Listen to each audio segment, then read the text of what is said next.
Welcome back to my channel. तो आज मैं आप सबके सामने हमारे डाइजेशन सिस्टम को करने वाली हूँ describe with the help of diagram. कभी कभी क्या होता है कि हम जो भी प्रोसेस है हमारा, इसको हम भूल जाते हैं, लेकिन मैं आज आपको डायग्राम की हेल्प से इस डाइजेशन प्रोसेस को कैसे याद रखना है, हमारे बोर्ड में भी आता है विद डायग्राम डिस्क्राइब करने के लिए, तो उसके लिए हमें कैसे रिप्रेजेंट करना है वो देख सकते हैं। हम स्टार्ट करेंगे डाइजेशन से। तो डाइजेशन का जो फर्स्ट स्टेप है उसमें माउथ के थ्रू हम फूड को लेते हैं। जैसे ही हम अपने माउथ में फूड लेते हैं वैसे ही हमारी बॉडी से यहाँ हमारे माउथ में सैलिवरी ग्लैंड्स प्रेजेंट होती हैं। सैलिवरी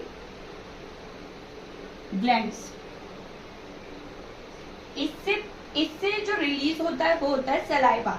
जैसे ही हमने खाने को अपने माउथ में लिया, सलाइवा हमारे फूड में हो जाता है मिक्स, और उसके बाद सलाइवा मिक्स हो जाने के बाद सलाइवा जो फूड है, जो हमने फूड लिया है, वो कॉम्प्लेक्स फॉर्म में होता है, उसे सिंपलर फॉर्म में चेंज करने के लिए लग जाता है। उसके साथ साथ हमारे माउथ में टीथ भी होते हैं, हमारे माउथ में हमारी टंग भी होती है, और हमारी टंग क्या होती है, वो होती है एक मस्कुलर ऑर्गन। मैं आपको अभी बताऊंगी कि टंग का क्या यूज है। टीथ का काम होता है च्यूइंग करना, यानी कि ग्रिंडिंग फंक्शन है। टीथ हमारे खाने को काटती है, मतलब छोटे छोटे पीसेस में उसको तोड़ देती है, और जो सलाइवा है वो भी कॉम्प्लेक्स फूड को सिंपलर फूड में चेंज करने का करता रहता है। With the help of tongue वो सलाइवा हमारे फूड के साथ हो जाता है मिक्स, और उसके बाद हमारे माउथ से ही हमारा डाइजेशन सिस्टम हो जाता है स्टार्ट। और जब हमारा सलाइवा अच्छे से मिक्स हो जाता है, खाना हमने टीथ से अच्छी तरह से च्यू कर लिया होता है, उसके बाद जो हमारी जो टंग है वो क्या करती है, खाने को पुश करती है। किसके लिए?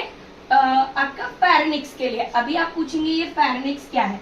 Actually it is the most important part, क्योंकि बाय द नेक आपको पता है विंड पाइप और फूड पाइप दोनों एक साथ होती हैं, तो जो फेरेनिक्स है वही डिसाइड करता है कि फूड को आपको ईसोफंगस, जिसे हम बोलते हैं food pipe, oesophagus food pipe में क्या कर देती है, वो फूड पाइप। तो जो फेरेनिक्स है वो हमारे माउथ से आने वाले फूड को ईसोफेगस में स्वेलो कर देता है, उसमें भेज देता है।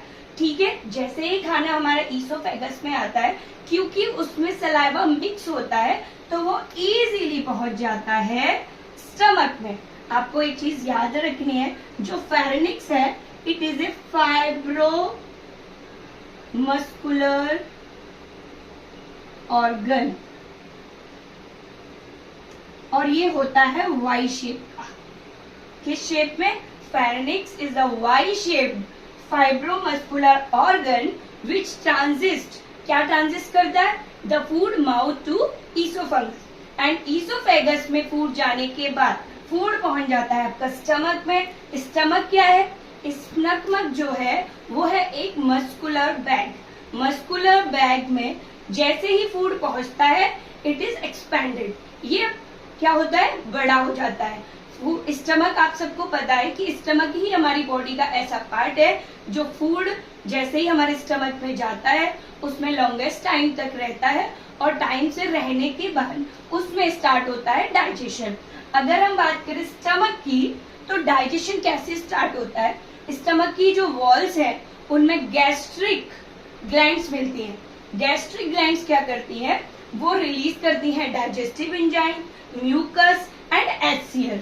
HCl plus digestive enzyme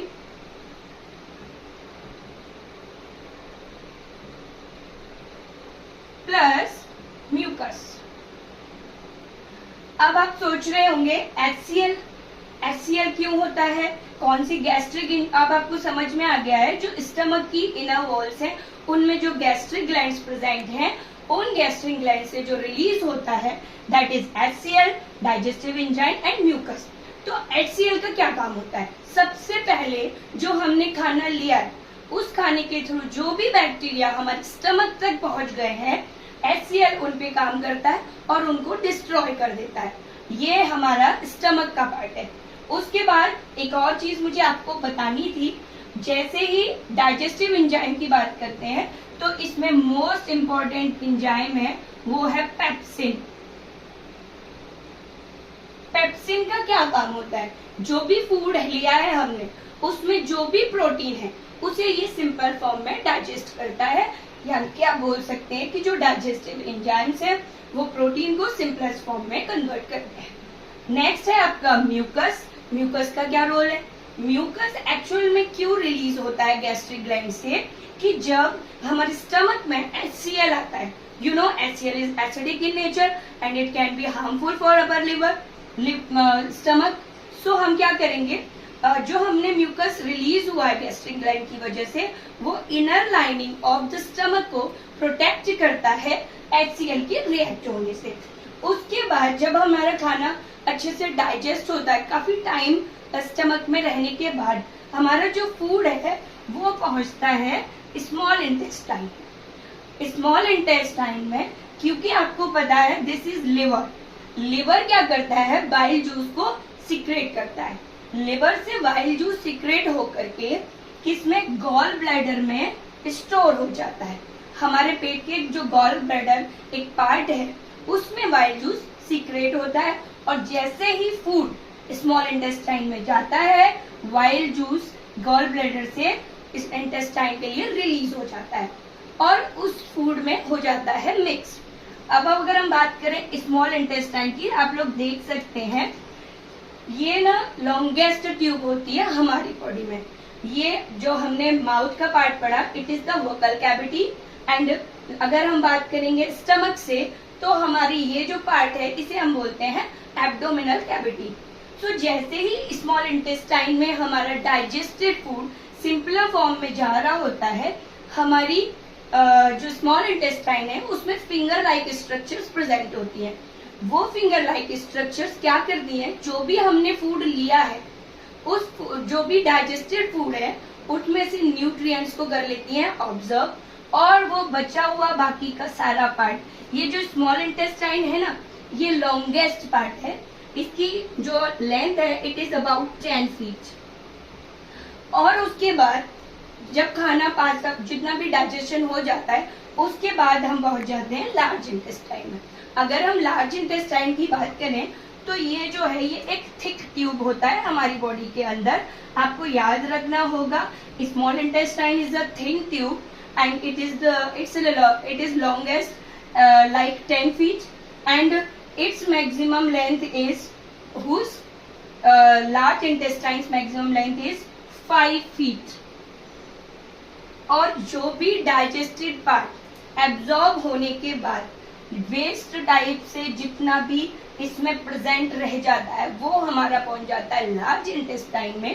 large intestine में आप मान सकते हैं कि जस्ट स्टूल चेंज जो फॉर्म होती है उससे पहले की पोजीशन, इसमें जो एक्सेस अमाउंट में वाटर या एनीथिंग एज कुछ भी थोड़ा बहुत रह जाता है न्यूट्रिएंट्स वगैरह, वो कुछ ना लार्ज इंटेस्टाइन के थ्रू एब्जॉर्ब कर लिए जाते हैं और लास्ट में जो हमारा स्टूल है वो रेक्टम में स्टोर हो जाता है। Here is rectum. सो आप मान सकते हैं rectum is the part of our body और abdominal cavity where the wastage of the digested food is stored, और when हम क्या करते हैं फिर उस digested food को एनस के थ्रू रिलीज कर देते हैं। So this is the digestion process with the help of this diagram। I hope आप सबको ये प्रोसेस बहुत अच्छे से क्लियर हो गई होगी और ये मेरी कोशिश थी कि इस डाइजेशन प्रोसेस को आप इजीली डायग्राम के थ्रू लर्न कर पाए, जिससे आप अपना बेस्ट परफॉर्मेंस दे पाए। आपको ईच एंड एवरी टर्म्स अच्छे से क्लियर हो गई होंगी। दिस इज लिवर एंड ये गॉल ब्लैडर है आपका। उसके बाद गॉल ब्लैडर और लिवर से वाइल जो सीक्रेट होता है स्टमक में HCl एंड डाइजेस्टिव एंजाइम्स और म्यूकस। स्मॉल इंटेस्टाइन में फिंगर लाइक स्ट्रक्चर होती है जो न्यूट्रिएंट्स को एब्जॉर्ब कर लेती हैं। और लार्ज इंटेस्टाइन की बात करें ये 5 फीट लंबी होती है और इसमें सिर्फ जो भी डाइजेस्टिव रह गया होता है फूड उसमें से वाटर वगैरह को वो एब्जॉर्ब करके रेक्टम के जो लास्ट पार्ट होता है वो रेक्टम होता है, उसमें जाकर के वो जो हमारा वेस्टेड फूड है वो स्टोर हो जाता है और हम इसे एनएस से रिलीज कर देते हैं अपनी बॉडी के through. So this is the diagram and this is my explanation. I hope you like. If you like, please like my channel and subscribe my channel. Thank you so much.